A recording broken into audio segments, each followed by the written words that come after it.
Start చేయమంటారమ్మా. ఓం శ్రీ సద్గురుభ్యో నమ. 27/8/2025. The commentaries on living part 2 by Jiddu Krishnamurti. ఈరోజు టాపిక్ అథారిటీ అండ్ కోఆపరేషన్ అనే టాపిక్ మీద శ్రీ లక్ష్మీ మేడం గారు సంభాషణ చేసి వివరణ చేస్తారు.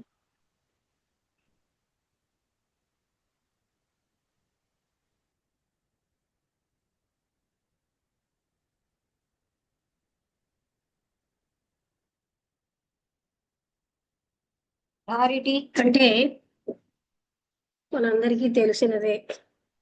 జులుం చెలాయించడం. కోఆపరేషన్ అంటే సహకారం. వాళ్ళ టాపిక్ పేరు అది.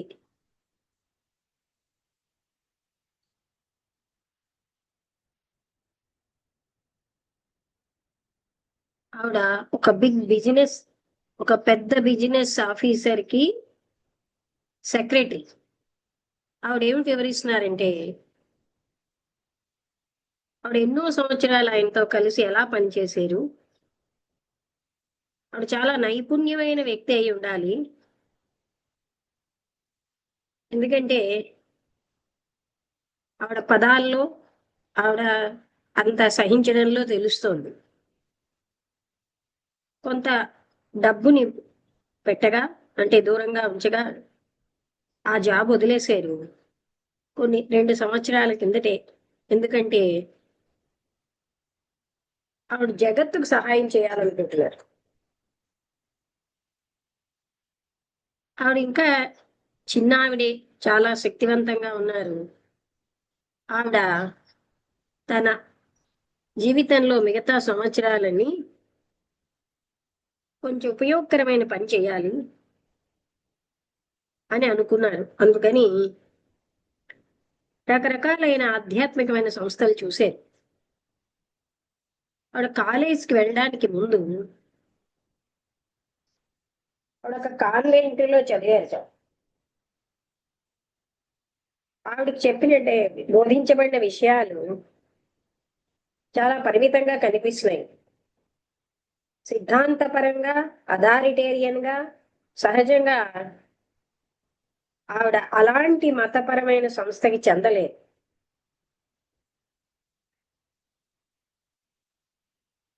ఆవిడ చాలా ఎన్నో ఇతరమైన చదివాక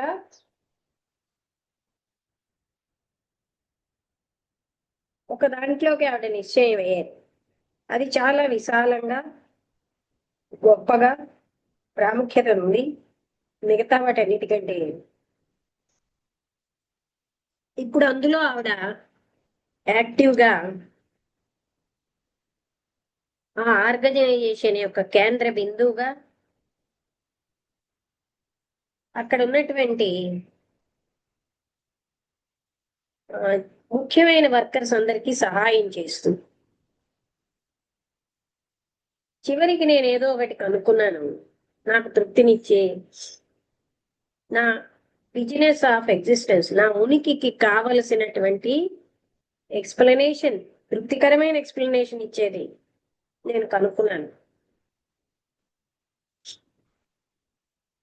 అయితే వాళ్ళ అథారిటీ ఇన్ ద మాస్టర్స్ లో ఉండి, అయితే వాటిలో అందరూ నమ్మనక్కర్లేదు. నేను అక్కడికి వెళ్ళాను, అది ఇక్కడ అక్కడ లేదు.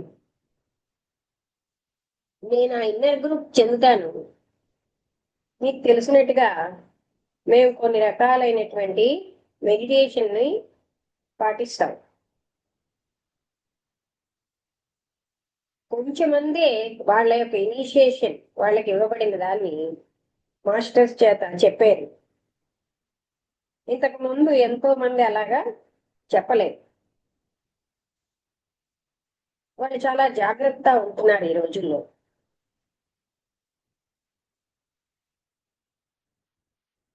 నేను అడగొచ్చా ఇదంతా మీరు ఎందుకు చెప్తున్నారని అన్నారు కృష్ణమూర్తి గారు. నేను మీ యొక్క డిస్కషన్ లో ఇంతకు ముందు ఒక మధ్యాహ్నం అటెండ్ అయ్యాను. అందులో శిష్యరికము అనుకరణ ఇదంతా కూడా చాలా హానికరమైందని చెప్పారు.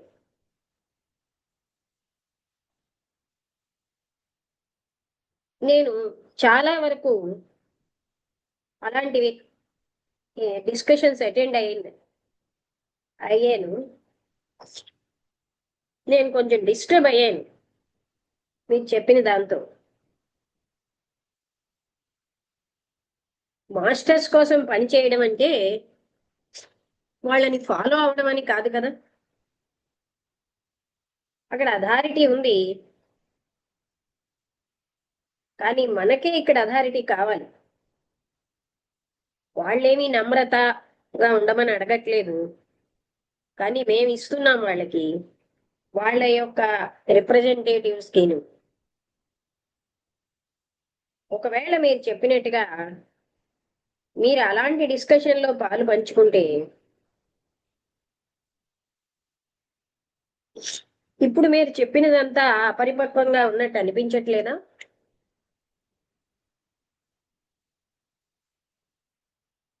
మన ఆశ్రయం మాస్టర్స్ లో గాని వాళ్ళ రిప్రజెంటేటివ్స్ లో గాని ఎవరి యొక్క అథారిటీ అయితే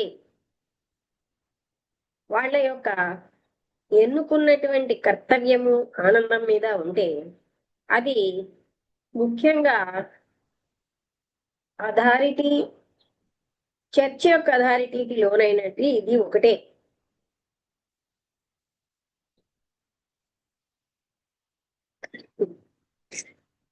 ఒకటి సంకుచితంగా ఉంటే ఒకటి విశాలంగా ఉంది. రెండు అథారిటీవే.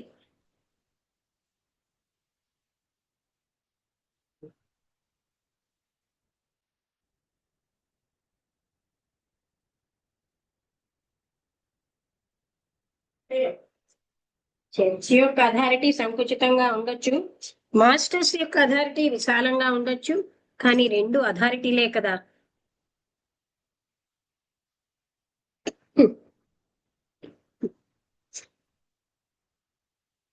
అన్నారు.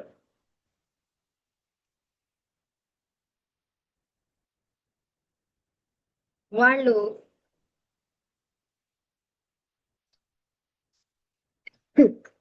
అంటే తప్పనిసరిగా అవి ఒకటి నేరోగా ఉండొచ్చు, ఒకటి వైడ్ గా ఉండొచ్చు, కానీ తప్పనిసరిగా రెండు కూడా మనని బంధించేవి. ఏదైతే కన్ఫ్యూజ్డ్ గా గైడెన్స్ ని అన్వేషిస్తున్నామో invariably be the outcome of one's own confusion. అంటే మనం ఎన్నుకున్నది కూడా మన కన్ఫ్యూజన్ లోంచే ఎన్నుకుంటాం.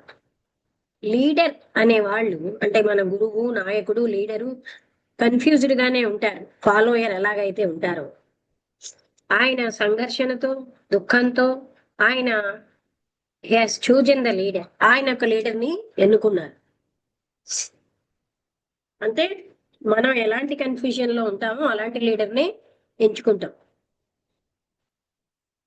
లీడర్ కూడా ఫాలోయర్ ఎంత కన్ఫ్యూజ్డ్ గా ఉంటాడో లీడరు అంత కన్ఫ్యూజ్డ్ గా ఉంటాడు. ఆయన కూడా తన సంఘర్షణ, తన దుఃఖంలోంచి తన లీడర్ని ఎంచుకున్నాడు.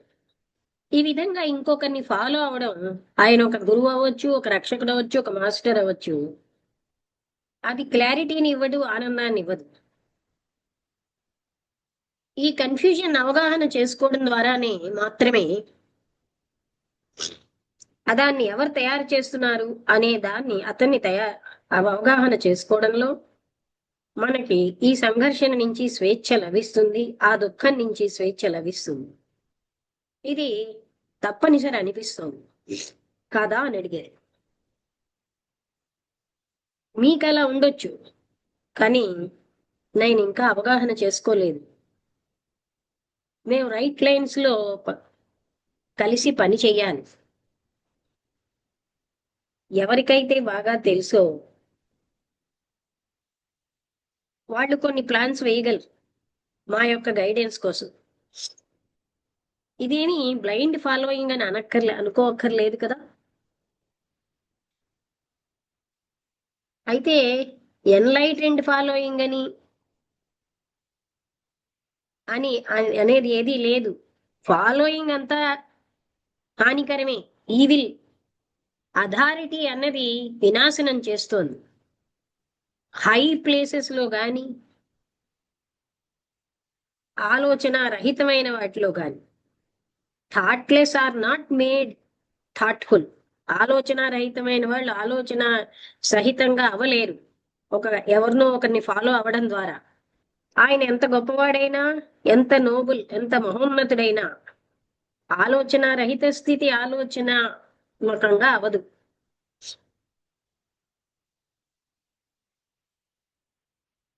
నేను మా ఫ్రెండ్స్ తో కలిసి పని చేయడంలో, వాళ్ళకి కోఆపరేట్ చేయడంలో నేను ఇష్టపడుతున్నాను. ఇది ప్రపంచం అంతా ఈ ప్రాముఖ్యత ఉంది, ఎవరో ఒకరిని ఫాలో అవ్వడం. కలిసి పని చేయడం మాకు ఒక రకమైన అథారిటీ మా మీద అవసరమే. నేను ఉదాహరణగా చెప్తున్నాను. ఒక భార్యాభర్తను ఒక ఆశ్రమానికి వెళ్ళిపోయారని. ఒక ఆయన చాలా అరుదుగా వస్తాడు. ఆయన చిన్నప్పుడే ఆయనకు పరమ గురువులు కనబడి, నీ టైం అయిపోయింది వచ్చేస్తావా అని అడిగితే, నేను రానిప్పటి నుంచి అని చెప్పి ఆయన నాకు అది చెప్తూ ఏడ్చాడు. ఆయన చిన్న వయసులో. కానీ అప్పటి నుంచి ఆయన చాలా తీవ్రమైన మెడిటేషన్, పిల్లలు అంటే మ్యారేజ్ చేసుకున్నా, చిన్న పిల్లలు ఉన్నా 1 గంట ఎక్కడికో వెళ్ళి మెడిటేషన్ చేస్తూ ఉంటారు, ఉద్యోగం అవుతారు. అయితే నేను ఇలాగ చెప్తే కొంతమందికి వాళ్ళకి స్వేచ్ఛగా ఉండడం ఇష్టం ఉండదండి, ఎవరో ఒకరు అథారిటీలో ఉండడమే ఇష్టపడతారు, అందుకే అలా వెళ్తారు. నేను మన ఇంట్లో మనం స్వేచ్ఛగా ఉండగలం, ఒక ఆశ్రమంలో స్వేచ్ఛగా ఉండలేం కదా అన్నాను. వాళ్ళకి చెప్పాను, వాళ్ళు గురువు అంటారు నన్ను, అన్ని చేస్తారు, కానీ వాళ్ళు ఇది అన్ని అనడాలకే వాళ్ళు ఇష్టమైనదే పాటిస్తూ ఉంటారు. అంటే నేను చెప్పాను, నాకు ఆశ్రమానికి వెళ్ళడం, మీరు వెళ్ళడం ఏమాత్రం ఇష్టం లేదు, కానీ వాళ్ళు వెళ్ళారు. అక్కడ ఏంటి అంటే మనకి స్వేచ్ఛ స్వాతంత్రాలు ఉండవు. అయితే వెంటనే తను ఏమన్నాడంటే, స్వేచ్ఛ స్వాతంత్రాలు లేకుండా ఉండడం వాళ్ళు ఇష్టపడతారండి, ఎవరో ఒక అథారిటీలో ఉండడాన్ని వాళ్ళు ఇష్టపడతారని. అప్పుడు నేను అది కూడా రైటేనేమో అనుకున్నాను. ఆవిడేమంటున్నారంటే, మా ఫ్రెండ్స్ తో పాటు నేను కోఆపరేట్ చేద్దాం అనుకున్నాను, కలిసి పనిచేయడంలో. ఇది ప్రపంచం అంతటా ఉన్నటువంటి ప్రాముఖ్యత కలిగిందే కదా, కలిసి పనిచేయడం ఒక రకమైన అథారిటీ మా మీద అవసరమే కదా అని అన్నారు.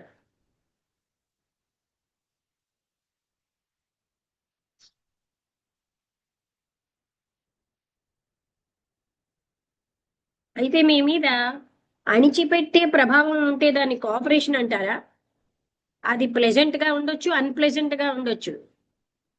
లేకపోతే మీ మీద అథారిటీకి సంబంధించవచ్చు. ఆ ప్లెజెంట్ ఆర్ అన్ప్లెజెంట్ అథారిటీ ఏదైతే మన అణిచిపెడుతోందో అక్కడ పనిచేయడానికి కోఆపరేషన్ అంటారా అని కృష్ణమూర్తి గారు అడుగుతున్నారు. ఈ కోఆపరేషన్ అనేది ఒక ప్లాన్ కోసం, ఇంకొకరి చేత ఏర్పరిచిన ప్లాన్ కోసం పనిచేయడం కోఆపరేషన్ అంటారా? అప్పుడు మీరు కాన్షియస్ గానో అన్కాన్షియస్ గానో అనుకరిస్తున్నారు భయంతో, ఏదో ఒక రివార్డ్, బహుమతి వస్తుంది అనేటటువంటి ఆశతో. అలాగే ఈ అనుకరణ అన్నది, కన్ఫార్మిటీ అంటే అనుకరణ.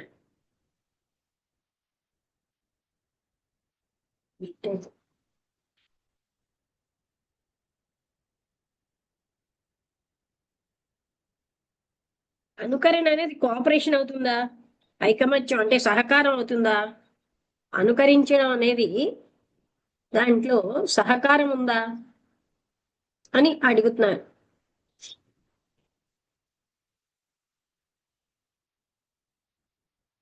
ఒకసారి ఇది ఉమ్.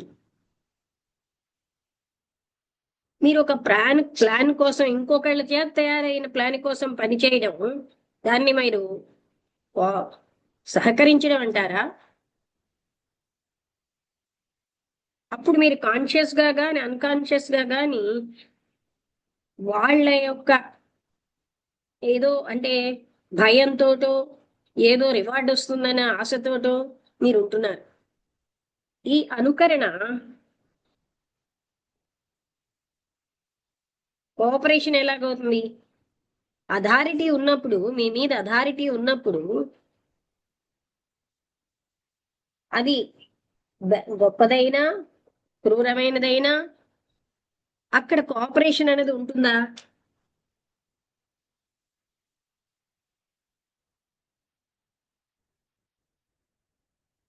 అంటే అథారిటీ ఉన్న దగ్గర కోఆపరేషన్ అనేది ఉండడానికి సంభవమా? అది క్రూరమైనది అథారిటీ అవ్వచ్చు, గొప్పదైనది అవ్వచ్చు. కానీ అది అక్కడ కోఆపరేషన్ ఎలా సంభవం? తప్పనిసరిగా సహకారం అన్నది ఆ దాని మీద ప్రేమ ఉన్నప్పుడే సంభవం. ఏ భయము, పనిష్మెంట్ యొక్క భయము, ఫెయిల్యూర్ యొక్క భయము అన్నది ఏదీ లేకుండా, జయం కావాలనే తపన లేకుండా, గుర్తింపు కావాలనే తపన లేకుండా ఉన్నప్పుడే, ప్రేమ ఉన్నప్పుడే సహకారం సంభవం. ఈ సహకారం అన్నది ఎప్పుడు సంభవం అంటే అసూయ నుంచి స్వేచ్ఛ, ఏదైనా పొందడం నుంచి స్వేచ్ఛ, అలాగే వ్యక్తిగతమైనటువంటి సామూహికమైన డామినెన్స్, పవర్ నుంచి స్వేచ్ఛ వచ్చినప్పుడు మాత్రమే సహకారం సంభవం. అంటే ఎవరో ఒకరు డామినేట్ చేస్తున్నారు, దాని నుంచి ఎవరి యొక్క పవర్ కి మనం లోనైపోయాం, వాటన్నిటి నుంచి స్వేచ్ఛ వచ్చినప్పుడు మాత్రమే ఈ సహకారం అనేది సంభవం.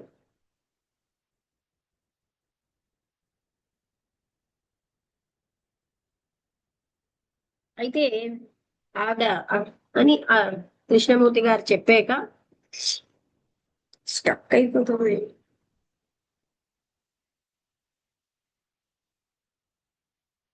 ఒక్క నిమిషం, పార్ట్ 2 కదా.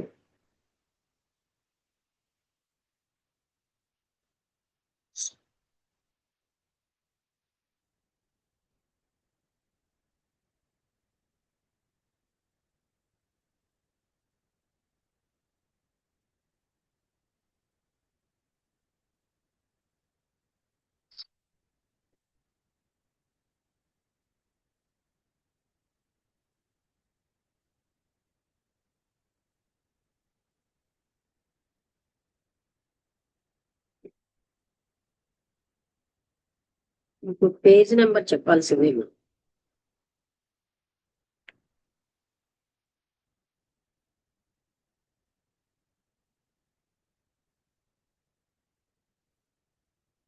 136 నుంచి మొదలైంది అథారిటీ.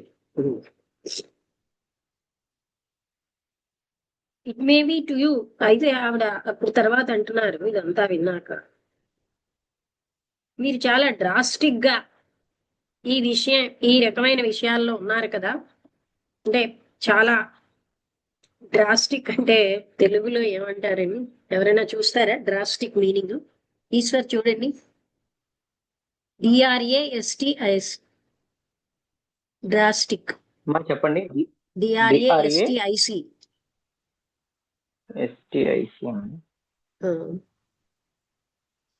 అంటే మీరు ఈ విషయంలో చాలా డ్రాస్టిక్ గా ఉన్నారంటున్నారండి. తీవ్రమైన దీర్ఘకాల ఫలితాలు ఇచ్చినట్టే అని వచ్చిందమ్మా. తీవ్రంగా ఉన్నారు. Nothing would ever be achieved if we were to wait until we had, అంటే ఏది కూడా freed ourselves from at those involved causes which are obviously evil. అంటే ఆవిడ కూడా చెప్తున్నారు అనమాట, ఏది కూడా పొందలేం ఈ రకమైనటువంటి చెడు రకమైన కారణాల నుంచి స్వేచ్ఛ లభిస్తే గాని అన్నారు. కానీ మీరిప్పుడు ఏమిటి సంపాదిస్తున్నారు, ఏమిటి పొందుతున్నారు? కృష్ణమూర్తి గారు అంటున్నారు, మీలో ఎంతో నిజాయితీ, అంతరంగికమైన విప్లవము, మీరేగా ఒక డిఫరెంట్ వరల్డ్ కోసం ఉండాలి.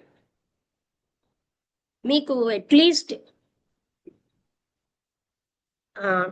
మిమ్మల్ని కాన్షియస్ గా గాని అన్కాన్షియస్ గా గాని ఈ కాన్ఫ్లిక్ట్ అన్నది, దుఃఖం అన్నది మీకు నిరంతరాయంగా ఉంటున్నాయి.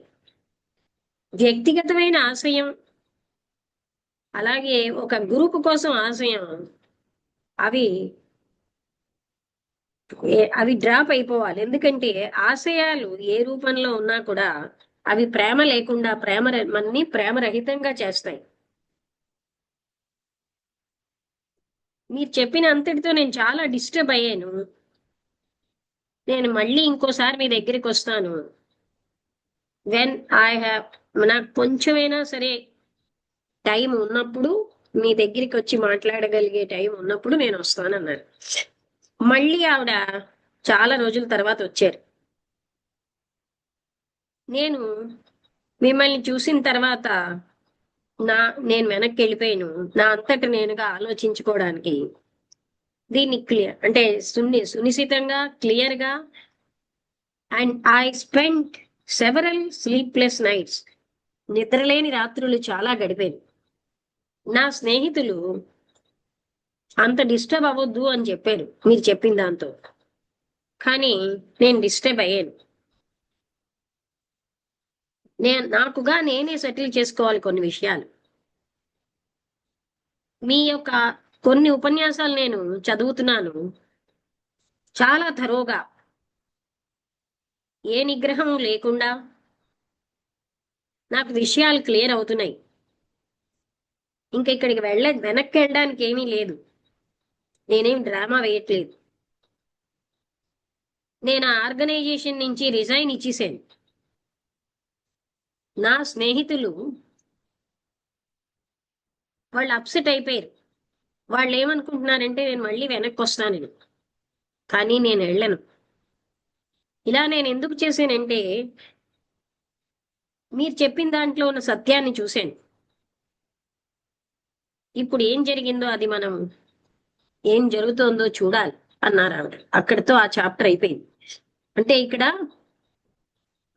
అథారిటీ, కోఆపరేషన్ అంటే మనకి చూడండి, స్వేచ్ఛాయుతమైన మనస్సుకే ప్రేమ సంభవం అంటారు. అలాగే కోఆపరేషన్ కూడా మనకి కంపల్షన్ ఉన్నప్పుడు సహకారం ఎలాగా, అది ఇక్కడ అనేది. అంటే మనం కొన్ని విషయాలకు కండిషన్ అయిపోయాం, ఎవరో మనని గైడ్ చేయాలి, అలాగే మనకి మొదటి నుంచి.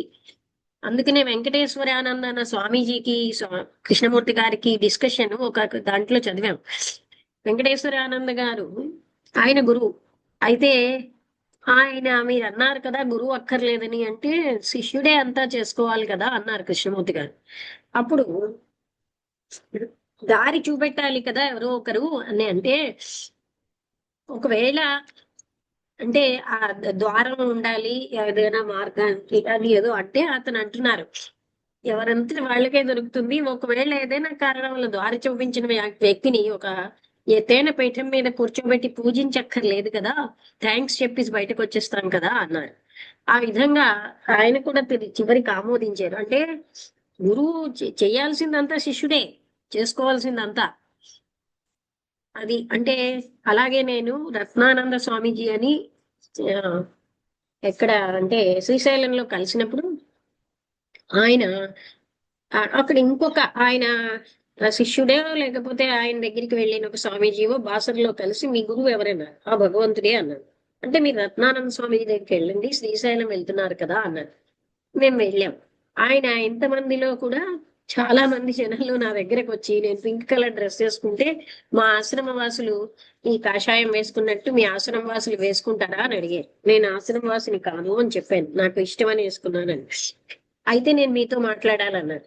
అతను మాకు ఒక అరగంట అభిషేకం ఉంది, నేను తర్వాత మాట్లాడతాను, ఉంటారా అన్నారు. ఉంటానన్నారు. ఆ అభిషేకం అయ్యాక తీర్థం పంచిపెట్టినప్పుడు అన్ని మళ్ళీ అడిగారు, మీతో మాట్లాడతాను అన్నాను కదా ఇక్కడ ఉండండి అన్నారు. అప్పుడు నేను ఆయనతోటి గురువు యొక్క ఆవశ్యకత మీద మాట్లాడాను. రక్తమాంసాలన్న గురువు అవసరమా అని. అంటే అది వాళ్ళ స్థితిని బట్టి ఉంటుంది. ఎవరైతే ఆ సందేశాన్ని తెలుసుకోగలరో వాళ్ళకి అక్కర్లేదు. అలాగే కాకుండా ఒక కీకారణ్యంలో వెళ్తూ ఉంటే ఒక వ్యక్తి గైడెన్స్ ఇస్తే కొంతమంది సులువుగా వెళ్ళిపోతారు, కొంతమందికి ఆ గైడెన్స్ అక్కర్లేదు అని చెప్పారు. ఆ విధంగా అంటే ఇది ఈ పాయింట్ లో ఎవరికి వారిదే అనమాట. అంటే అలాగా, అంటే ఈయన చెప్పేది ఏంటంటే మన ఒక అథారిటీ కింద ఉన్నంత కాలం మనం స్వేచ్ఛగా ఉండలేం అనే పాయింట్ ని ఆయన, అది చాలా సూక్ష్మతరమైన విషయం, ఎవరికి వారుగా అవగాహన చేసుకోవాలి. ఏమైనా డౌట్స్ ఉంటే అడగండి. అంటే మనం అలవాటు అయిపోయాం, వాళ్ళు చెప్తారు మనం వింటాము, ఇలా కాకుండా ఇప్పుడు మరి నాకు బాహ్యంగా రక్తమాంసాలు ఉన్న గురువు లేరు, భగవంతుడే గురువు, ఆ లోపల ఉన్న సందేశంతో పైకి అలాగా. అయితే ఇది మనకి అలా ఉండాలి అనే దానికి మన శాస్త్రాల్లో చెప్పడం వల్ల మనం దానికి కండిషన్ అయిపోయాం. కానీ ఆ సత్యం అన్నది మనం ఇంటర్నల్ గా వినగలిగినప్పుడు ఎక్స్టర్నల్ సోర్స్ అవసరం ఉండదు.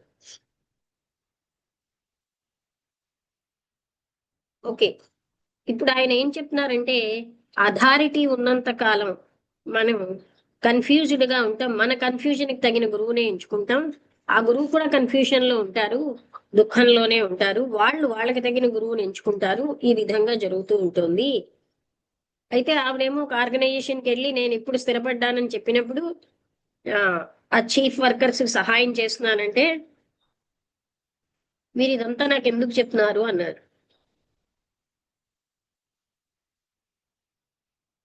అందుకని ఒక వ్యక్తి మాస్టర్స్ కి శిష్యుడిగా ఉన్నా లేకపోతే చర్చిలో ఉన్న రెండు అథారిటీవే, ఒకటేమోని విశాలమైన అథారిటీ, ఒకటేమో సంకుచితమైన అథారిటీ, కానీ అథారిటీవే అది కూడా అని చెప్పారు. ఈ విధంగా అంటే అప్పుడు ఆవిడేమో they are very few are now told, ఈ మాస్టర్స్ శిష్యుల్లో కొంతమంది మాత్రమే చెప్తున్నారు వాళ్ళు ఏ రకమైన ఇనిషియేషన్ పొందేరు వగైరాలు అని చెప్పారు. అంటే అప్పుడు కృష్ణమూర్తి గారు ఏమంటున్నారంటే మీ ఇవన్నీ ఎందుకు చెప్తున్నారంటే నేను మీ టాక్స్ విన్నాను, అది విన్నాక నాకు చాలా కన్ఫ్యూజన్ వచ్చింది, ఇంకా చాలా డిస్కషన్స్ నేను విన్నా, గొప్పగా డిస్టర్బ్ అయిపోయాను. మాస్టర్స్ కోసం పనిచేయడం అంటే అక్కడ ఏమీ కూడా ఫాలోయింగ్ కాదు కదా, అక్కడ అథారిటీ ఉంది, కానీ బట్ ఇట్ ఈస్ హూ మాకు కూడా అథారిటీ కావాలి కదా, వాళ్ళేమీ నమ్రతగా ఉండమని అడగలేదు, కానీ we give it to them or to their representative. ఆ మాస్టర్స్ రిప్రజెంటేటివ్స్ కో మాస్టర్స్ కో మేము ఇస్తున్నాం, మీరేమో డిస్కషన్స్ వాటిల్లో పార్టిసిపేట్ చేసేనన్నారే, అప్పుడు మీకు తెలియట్లేదా ఇది చాలా అపరిపక్వంగా ఉంది అని. మాస్టర్స్ లో షెల్టర్ తీసుకోవడం అంటే ఆశ్రయం తీసుకోవడం, వాళ్ళ రిప్రజెంటేటివ్స్ లోని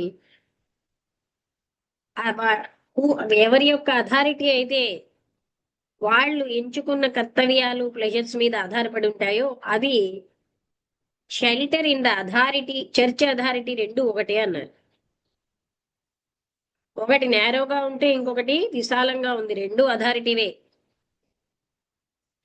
ఒక వ్యక్తి కన్ఫ్యూజ్డ్ గా ఉండి ఆయన గైడెన్స్ కోసం వెతుకుతూ ఉంటాడు, ఆయన తప్పనిసరిగా అలాంటి తన కన్ఫ్యూజన్ లోంచి వచ్చిన గైడెన్స్ నే ఆయన కూడా వెతుక్కుంటాడు.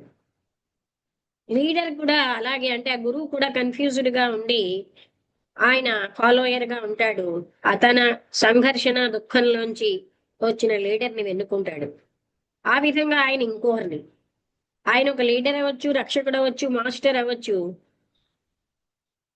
అది ఏది కూడా మనకి క్లారిటీని సంతోషాన్ని ఇవ్వట్లేదు. ఈ కన్ఫ్యూజన్ ని మనం అవగాహన చేసుకోవడం ద్వారా కన్ఫ్యూజ్ అవుతున్న కన్ఫ్యూజన్ ని క్రియేట్ చేసిన వాడిని, అప్పుడు మాత్రమే ఈ సంఘర్షణ దుఃఖం నుంచి మనకి ఫ్రీడమ్ వస్తుంది అన్నారు. మీకేమో కానీ మేము ఇంకా కూడా అవగాహన చేసుకోవాల్సి ఉంది, మేము ఎవరో ఒకరితో కలిసి పనిచేయాలి రైట్ లైన్స్ లో, who know can and do lay down certain plan, మాకు కొన్ని ప్రణాళికలు ఇస్తే మాకు గైడెన్స్ కి తోడ్పడతారు. ఇదేమి బ్లైండ్ ఫాలోయింగ్ కాదు కదా, ఎన్లైటెండ్ ఫాలోయింగ్ అని బ్లైండ్ ఫాలోయింగ్ అని లేవు, ఫాలోయింగే అసలు ఇవిల్ చెడు. అథారిటీ అనేది వినాశనాన్ని తెస్తుంది, అంటే మనని నాశనం చేస్తుంది. హై ప్లేసెస్ లో అవనిండి, లేకపోతే ఆలోచన రహితమైనది. ఆలోచన రహితమైనది అది ఆలోచన సహితంగా ఆ శిష్యుల్ని మార్చలేదు. ఆ అథారిటీ ఎంత గొప్పదైనా. అయితే నా ఫ్రెండ్స్ ఉన్నారండి, వాళ్ళకి నేను కోఆపరేట్ చేయదలుచుకుంటున్నాను. అదేంటంటే వరల్డ్ వైడ్ సిగ్నిఫికెన్స్ ఉన్న సంస్థ. అంటే కలిసి పని చేయడం. మేము ఒక మాకు పైనుంచి ఒక అథారిటీ కావాలని మాకు అనిపిస్తోంది అన్నారు. ఇది కోఆపరేషనా? మీరు ఎప్పుడైతే మిమ్మల్ని ఒక ప్రభావానికి మీరు కంపెల్ అయిపోయి ఉన్నారో, అది మీకు ఇష్టం ఉండొచ్చు, ఇష్టం కాకుండా ఉండొచ్చు, అది అలాంటి అథారిటీకి మీరు లోన్ అయిపోయి ఉన్నప్పుడు అది సహకారమా? మీరు ఇంకొకరు వేసిన ప్రణాళిక కోసం మీరు పని చేస్తున్నారంటే అది సహకారమా? మీరు అప్పుడు కాన్షియస్ గా గాని అన్కాన్షియస్ గా గాని అనుకరిస్తున్నారు, మీ భయంతో, మీరేదో బహుమతి పొందుతాం అన్న ఆశతో, మొదలైన వాటితో. అండ్ ఈస్ కంటిన్యూటీ కోఆపరేషన్ అంటే కన్ఫర్మిటీ. అనుకరణ అన్నది కోఆపరేషన్ ఎలాగవుతుంది? అథారిటీ ఉంటే మీ మీద, అది గొప్పదైనా క్రూరాత్మకమైనదైనా, అక్కడ కోఆపరేషన్ ఎలా ఉంటుంది? తప్పనిసరిగా కోఆపరేషన్ అన్నది, మీలో ప్రేమ అన్నది ఉంటే, మీరు దేన్నైతే చేస్తున్నారో దాని పట్ల ప్రేమ ఉంటే, భయం లేకుండా, అప్పుడు కోఆపరేషన్ అన్నది ప్రేమ ఉన్నప్పుడే ఉంటుంది. అక్కడ భయముగా, పనిష్మెంట్ యొక్క భయం గాని, ఓటమి యొక్క భయం గాని, లేకపోతే ఏదో జయం పొందుతాననే ఆకలి గాని, గుర్తింపు కావాలనే ఆకలి గాని లేనప్పుడే మీకు అక్కడ కోఆపరేషన్ ఉంటుంది. ఈ సహకారం అనేది మీకు స్వేచ్ఛ. మీ యొక్క అసూయ నుంచి, మీరు ఏదేదో పొందాలన్న దాని నుంచి వచ్చినప్పుడే మీరు సహకరించగలరు. ఈ craving personal or collective dominance, అంటే వ్యక్తిగతంగా డామినెన్స్ మీద కానీ, పవర్ మీద కానీ, గ్రూప్ గా డామినెన్స్ మీద కానీ, అంటే డామినేట్ చేయడం అంటే అధిగమించడం, వీటి మీద మనకి ఉన్ననాళ్ళు అక్కడ కోఆపరేషన్ ఉండదు. అది అందరికీ ఎవరికైనా అర్థం కాకపోతే అడగండి. ఎక్కడ అర్థం కాలేదో అక్కడే మరొకసారి చెప్పాను. ఆవిడ అన్నారు, నేను చాలా డిస్టర్బ్ అయ్యాను, నేను మళ్ళీ కొన్నాళ్ళ తర్వాత వస్తానన్నారు. ఆవిడ మళ్ళీ వచ్చారు. అప్పుడు ఆవిడ చెప్పారు, నేను ఇన్నాళ్ళు మీరు చెప్పిన దాని మీద ఎన్నో రోజులు నిద్రలేని రాత్రులు గడిపాను. మా ఫ్రెండ్స్ ఏమో మళ్ళీ నన్ను అక్కడికి వచ్చి ఎందుకు అంత డిస్టర్బ్ అవ్వకు అని చెప్తున్నారు, కానీ నేను చాలా డిస్టర్బ్ అయ్యాను. నా అంతటి నేనే కొన్ని విషయాలు తెలుసుకోవాలనుకున్నాను. నేను మళ్ళీ మీ యొక్క టాక్స్ అవి చాలా థరోగా చదివాను. వాటిని ఏ రకమైనటువంటి నిగ్రహం లేకుండా చదివాను. అంటే ఏంటి, ఇది రైట్, ఇది కాదు, ఇలా అనకుండా. ఇప్పుడు నాకు అన్ని క్లియర్ అవుతున్నాయి. ఇంకా మరి నా వెనక్కి వెళ్ళడం అంటూ లేదు. నేను ఇదేమి డ్రామా కాదు, నేనేమోని ఆ సంస్థలోంచి రిజైన్ ఇచ్చేసాను. నా స్నేహితులు చాలా అప్సెట్ అయిపోయారు,